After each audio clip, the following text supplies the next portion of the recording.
The history of the Zulu Empire truly begins in 1652 with the Dutch East India Company first establishing modern Cape Town.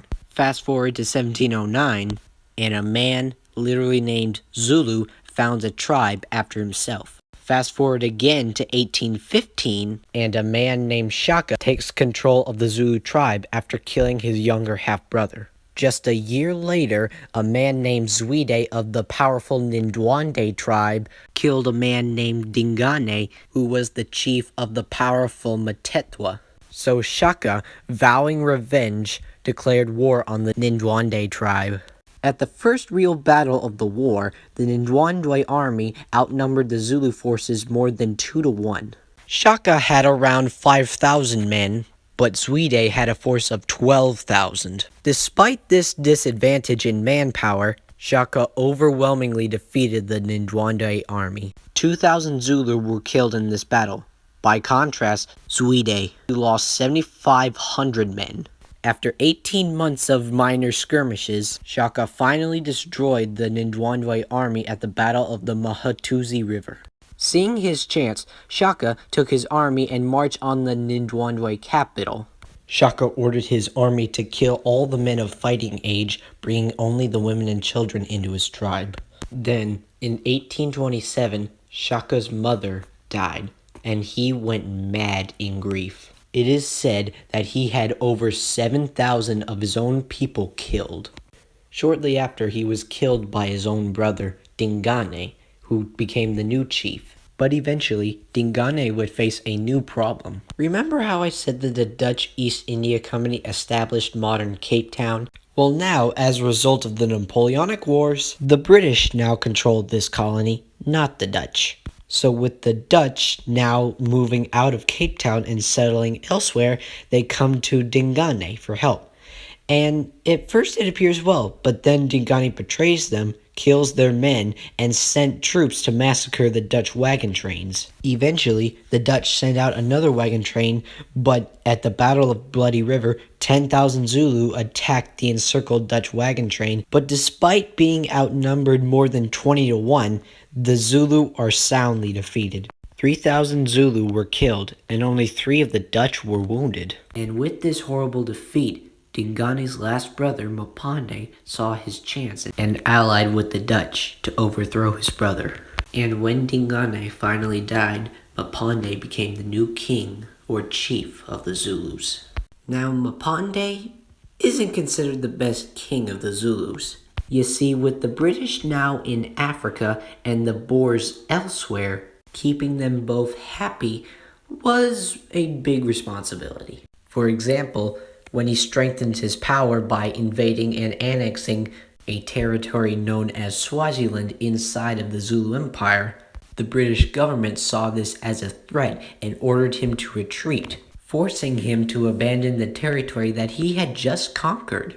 During this campaign in Swaziland, it was clear that Mapande's son, Cetshwayo, was a vigorous and capable leader. And when Mapande died, Cetshwayo was crowned as the new chief of the Zulus. And Cetshwayo was a far more effective leader than Mapande ever was. Cetshwayo finally negotiated a treaty that both the Boers and the British could be happy. But then, diamonds were discovered in the area. The British government wanted to secure every South African diamond mine they could, which meant pushing into native and Boer territory at an unheard of rate.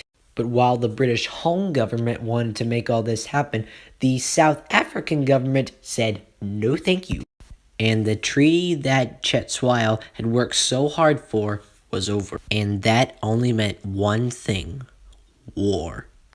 The British army in South Africa was divided into 3 columns, with the intention to surround the Zulu forces. The main column marched to a place called Isandwana, where they set up camp.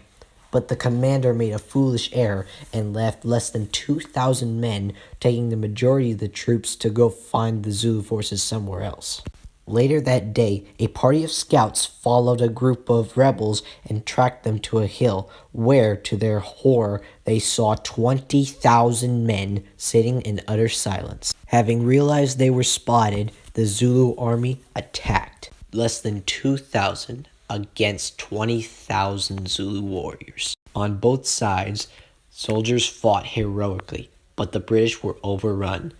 2,000 Zulu were dead, another 2,000 wounded, and practically the entire force of the British army was wiped out. Later that day, Cetshwayo's half-brother took his force of 4,000 men and attacked the British at Rorke's Drift. But this time, the British were ready for the attack. 17 men were dead, and around that many wounded, but 850 Zulu were dead. Despite still having more men, Cetshwayo's brother retreated.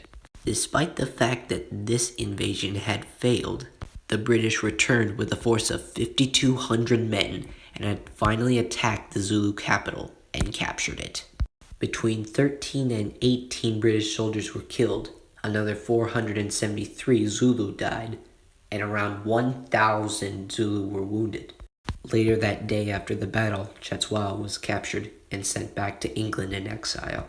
In Cetshwayo's place, the British government carved the Zulu Empire into 13 smaller kingdoms and established a new ruler in each one. But this plan failed when they went into civil war. Eventually, Cetshwayo was allowed to return to re-establish control in the empire.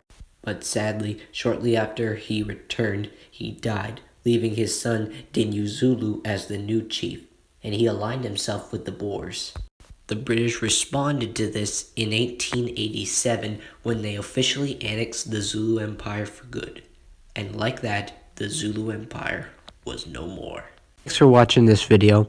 Don't forget to like this video, subscribe to my channel, and check me out over on Patreon.